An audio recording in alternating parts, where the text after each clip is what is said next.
day, afternoon, evening, or night, whatever it is, whatever time it is you are. It's the 25th of June, 2025, so it's a Wednesday. Hope you're having a great day. And I only mentioned the date for historical references, in case you're watching this at some point in the future. Yesterday, after President Trump announced a ceasefire between Iran, the United States, and Israel, he unilaterally declared that there was a ceasefire, and all parties had agreed to it, even though apparently he was the only one who had agreed to it, and no one else had even discussed it.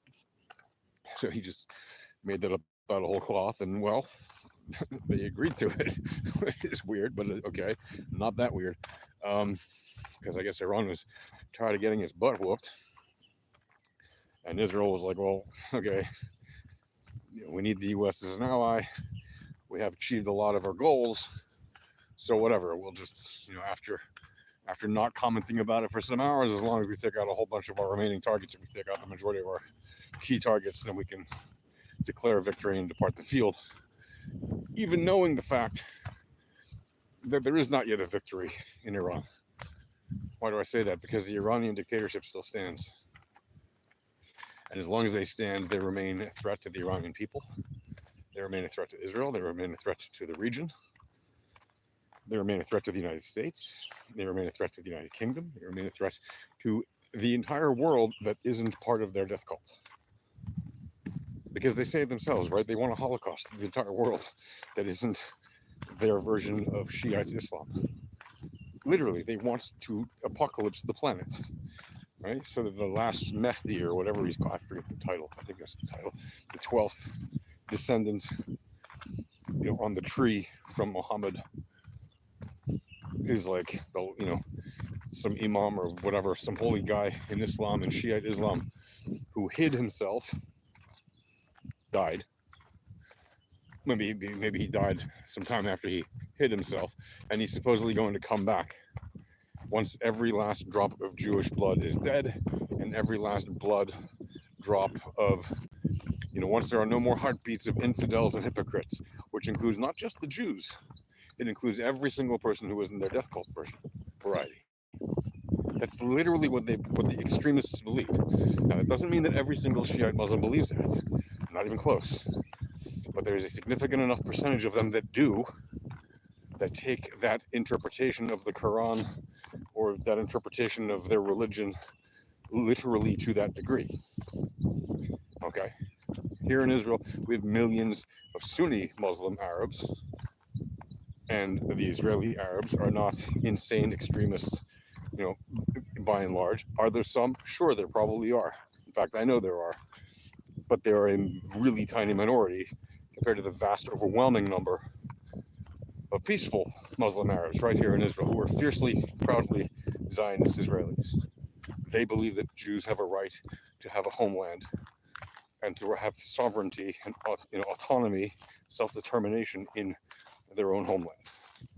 And they are proud members of the country that was built for Jews, by Jews, about Jews, but it is inclusive of all people of all faiths and all genders and all whatever sexual orientations. It doesn't matter, right? Every race is welcome here. This is an open and democratic society. Women here can wear a hijab if they want. They don't have to wear a hijab if they want, if they happen to be Muslim. There's no obligation here. The government doesn't tell you how to dress. It's not like Iran, where if a woman walks down the street without a hijab on and you can see her hair, she might literally get killed. Like, as in dead, right? It has happened many times. You might just be a Baha'i, and you might just not reject your faith, and they can hang you for that. Right? You might just be gay, and they'll just hang you for that. They do it all the time. In fact, just yesterday, after the ceasefire was declared, the Iranian news agency, IRNA, IRNA or whatever, reported that the Iranian government claimed that it had caught and hanged like at least 6 Mossad agents, which already they made a similar claim some days before. But now they said they've done it again. Because now they're rounding up all the spies after the war. Sure. And if you believe that, I have a beach to sell you in South Dakota. obviously didn't do that. And how do you know that? Well, first of all, good luck catching an actual half dozen Mossad agents in the field in Iran right now. There are lots of jokes about that. Like maybe the IRGC should start releasing statements in Hebrew because everybody that's left in the IRGC is a Hebrew speaker. There are many jokes about that. There are many memes about it, like a kosher downtown restaurant in Tehran or a coffee shop where a Mossad agent bumps into someone in front of him and says "slicha," which is Hebrew for "excuse me," and then the other guy in front, and then he suddenly realizes he said it in Hebrew and he gets worried, and the guy in front that he bumped into in front of him turns around and says "Al tidaga chiza beseda," which is "Don't worry, bro, it's okay" in Hebrew. Right, so meaning there's so many Mossad agents there that are bumping into each other. Again, but that's a joke, right? That's a ha funny joke.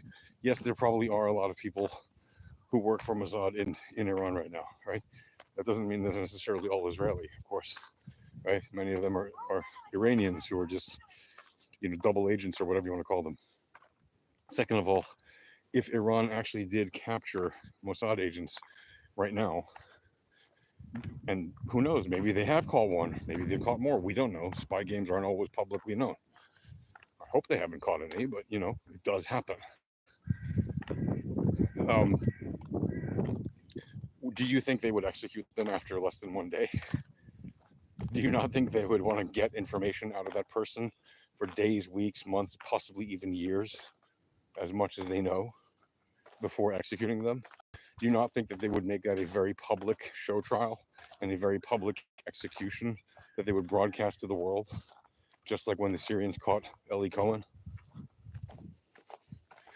Now, the Syrians didn't make it last many years, but they did put on a big show, and they did extract a lot of information from him before he was killed.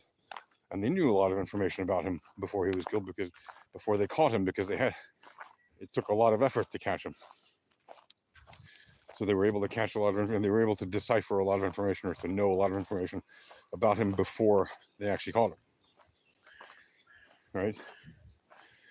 So, but even then, they didn't just kill him in a day. Okay? They extracted a lot of information about him, from him, for sure. Well, how could they not? They had him, he was locked away in a Syrian prison, being for sure tortured before being executed. And they would do the same thing to any Mossad agents that they would catch in Iran today. Right? The Iranians would. Yes, Iran is different from Syria. I get that.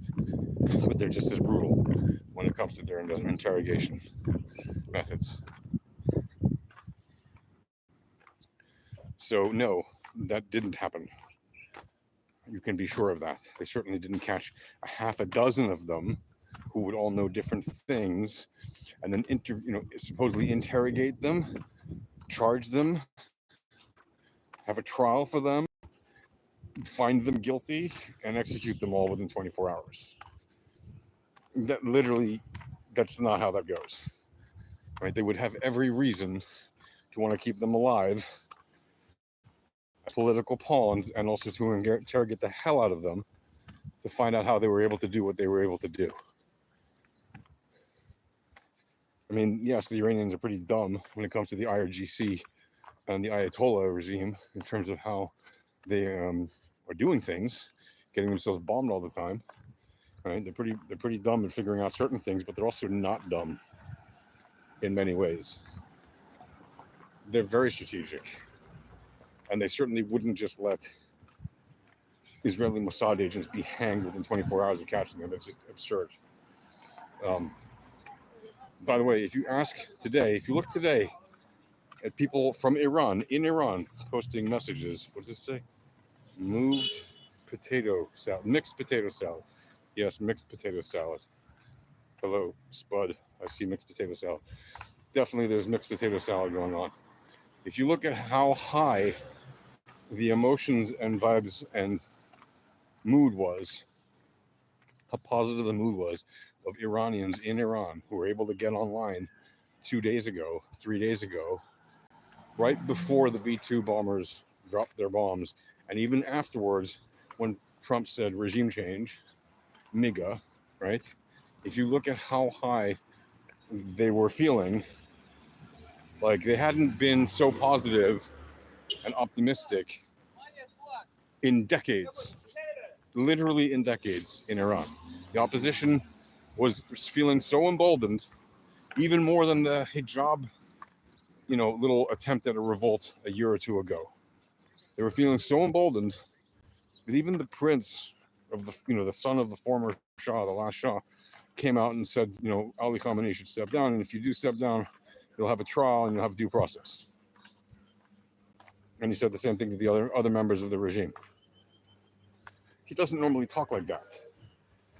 They were feeling the mood. They were about to have a popular uprising, and then the alt-right wingnuts in the MAGA base whispered into Trump's ear and got to him and convinced him that he should back off and he should show Israel who's boss by telling Israel, you have a ceasefire now, don't you dare violate it.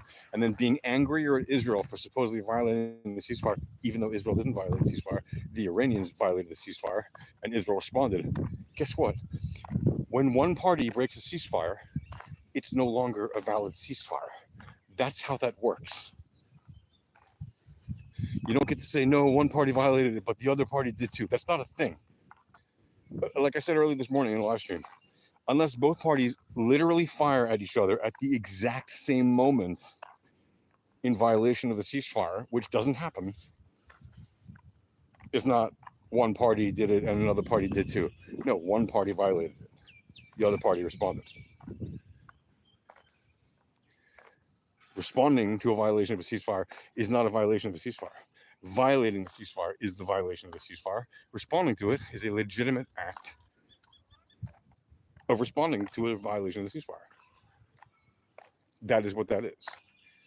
And the fact that Trump said, I'm even angrier at Israel, is insane when he knows Iran violated it.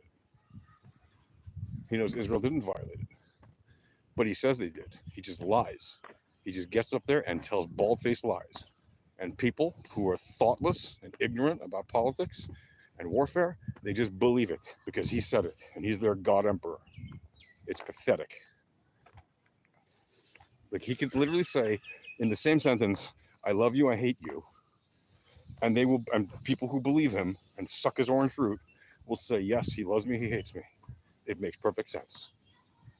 And they're okay with that. It is pathetic. It is a cult. I don't care if you don't like to hear that or not. He is a cult leader. It is a fact. Okay? He's one of the biggest cults on earth, maybe the biggest right now. Apart from major religions, which are also cults, by the way. In France, in fact, they're called cults. And that isn't a derision. That's just a fact. That's what they are. There's a leader who has, ultimate authority, and people follow it. That's what a cult is. He is a cult leader. That doesn't mean he's an evil person necessarily. There are plenty of cult leaders who are whatever. Not good, not bad. In the middle somewhere. I don't care if you love the guy or hate the guy or think whatever about him. I don't hate him. I don't hate him.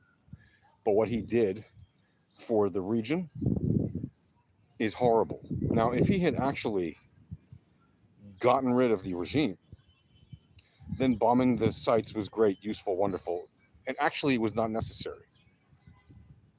Now, because he left them in place, bombing those places was better than nothing. But actually doing nothing and just letting Israel keep doing what it was doing would have actually been better, because that actually could have sparked the people of Iran to get up and overthrow their dictatorship. But he didn't do that. He interfered, and then he stamped out the hopes of every Iranian who longs to be free since 46 years.